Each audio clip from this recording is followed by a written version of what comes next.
माँ महाकाली बोलती है, हे मेरे बालक, तू शक्ति चाहता है, पर क्या जानता है सच्ची शक्ति क्या है? शक्ति केवल बाहुबल नहीं, नहीं केवल तंत्र मंत्र या युद्ध की क्षमता। शक्ति वह है जो अंधकार में प्रकाश बनकर टिकी रहती है। शक्ति वह है जो अपमान में भी धैर्य रखती है, जो अन्याय के विरुद्ध खड़ी रहती है, जो सत्य के लिए अकेले चलने से नहीं डरती। तू मुझसे कहता है, माँ, मुझे शक्ति दो। परंतु मैं पूछती हूँ, क्या तू उस शक्ति का भार उठाने के लिए तैयार है? क्योंकि शक्ति केवल आशीर्वाद नहीं, एक जिम्मेदारी है। जब शक्ति तेरे भीतर जागती है, तब संसार तुझे परखने लगता है। हर व्यक्ति, हर परिस्थिति तेरी परीक्षा लेने लगती है। शक्ति का रहस्य। हे बालक, सच्ची शक्ति भीतर से आती है। तू जब अपने विचारों को नियंत्रित कर लेता है, जब तू क्रोध को करुणा में बदल देता है, जब तू अपमान में भी शांति रखता है, तब तू सच्चे अर्थों में शक्तिशाली बनता है। शक्ति का रहस्य यह नहीं कि तू दूसरों को झुकाए, बल्कि यह है कि तू स्वयं पर विजय पाए। क्योंकि जिसने स्वयं को जीत लिया, वह ब्रह्मांड को भी जीत सकता है। तू किसी भी युद्ध में विजय पाले, पर यदि अपने भीतर के भय, वासना और अहंकार को न जीता, तो तेरी सारी बाहरी विजय व्यर्थ है। मैं तुझसे यही चाहती हूँ। पहले स्वयं पर विजय पा। साधक की परीक्षा। हे मेरे साधक, जब तू मेरे मार्ग पर चलता है, तब संसार तुझे परखेगा। तेरे मित्र भी तुझसे दूर जा सकते हैं। तेरा परिवार तुझे समझ न सके, पर तू डगमगा मत। ये सब तेरी परीक्षा है। मैं तेरी आत्मा को दृढ़ करने के लिए ही कठिनाई भेजती हूँ। जैसे सोने को तपाकर शुद्ध किया जाता है, वैसे ही तेरे हृदय को परीक्षा से पवित्र किया जाता है। जब तू रोता है, मैं तुझे देखती हूँ। जब तू गिरता है, मैं तुझे उठाती हूँ। जब तू हार मानता है, मैं तेरे भीतर कहती हूँ, बालक, उठ। तू वही ज्वाला है जो बुझ नहीं सकती। परीक्षा का रहस्य समझ ले। परीक्षा दंड नहीं होती, वह जागरण का साधन होती है। जब जीवन तुझे झकझोरता है, तब तेरे भीतर छिपी शक्ति को जगाता है। यदि तू हमेशा सुख में रहे, तो तेरे भीतर की गहराई कभी प्रकट न हो।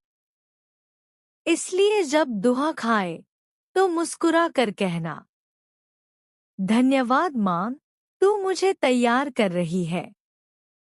क्योंकि वही दुख तुझे असली ज्ञान देगा। वही कठिनाई तुझे मेरे निकट लाएगी। शक्ति और विनम्रता। हे मेरे बालक, याद रख, शक्ति के साथ विनम्रता न हो, तो शक्ति विनाश का कारण बन जाती है। जैसे नदी विनम्र होकर बहती है, तभी जीवन देती है, वैसे ही तू जब विनम्र रहता है, तब तेरे भीतर की शक्ति पवित्र रहती है। अहंकार आने लगे तो ध्यान कर कि माँ की शक्ति केवल उनके पास रहती है जो नम्र हैं। साधक वही है जो विनम्र होकर भी अडिग रहता है, जो संसार की बातों में नहीं उलझता, जो भीतर मौन रखकर कर्म में दृढ़ रहता है। अंतर्मन का दीपक। तू जब ध्यान करता है तब भीतर का एक दीपक जलता है। वही दीपक तेरे कर्मों को दिशा देता है। पर जब तू क्रोध, ईर्ष्या या मोह में पड़ता है तब वह दीपक धुंधला पड़ जाता है। इसलिए हर दिन स्वयं से पूछ, क्या आज मेरा दीपक प्रज्वलित है? यदि उत्तर हाँ है तो तू सही मार्ग पर है। यदि नहीं तो रुक, मौन हो जा और माँ का नाम जप। तेरे भीतर का मौन ही मेरा मंदिर है। तू जब मौन होता है तब तू मेरी आवाज सुन सकता है।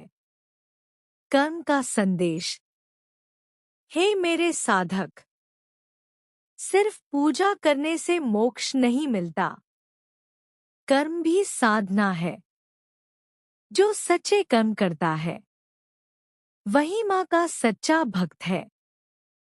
तू मंदिर में दीपक जला, पर साथ ही किसी के जीवन में आशा की ज्योति भी जला। तू अगर भूखे को भोजन देता है तो समझ ले वही मेरी पूजा है।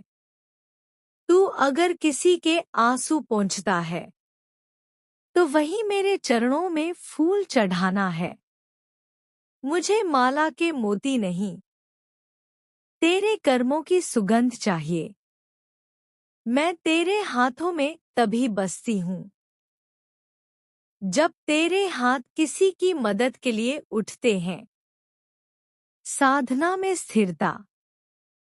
हे बालक, साधना का मार्ग सरल नहीं है। कभी तू ऊंचाई पर होगा, कभी गिरावट में, पर स्थिर रह। हर गिरावट के बाद नया उत्थान होता है।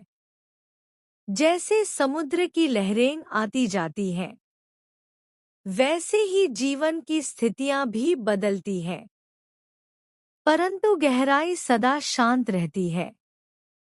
तू भी उसी गहराई को पहचान। भक्ति में स्थिर रह, साधना में दृढ़ रह और माँ में विश्वास रख।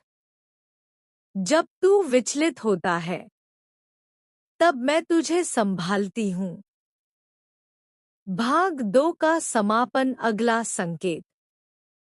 हे मेरे प्रिय साधक, यदि तू आज का यह संदेश समझ गया तो अब तू शक्ति का पात्र बन गया है।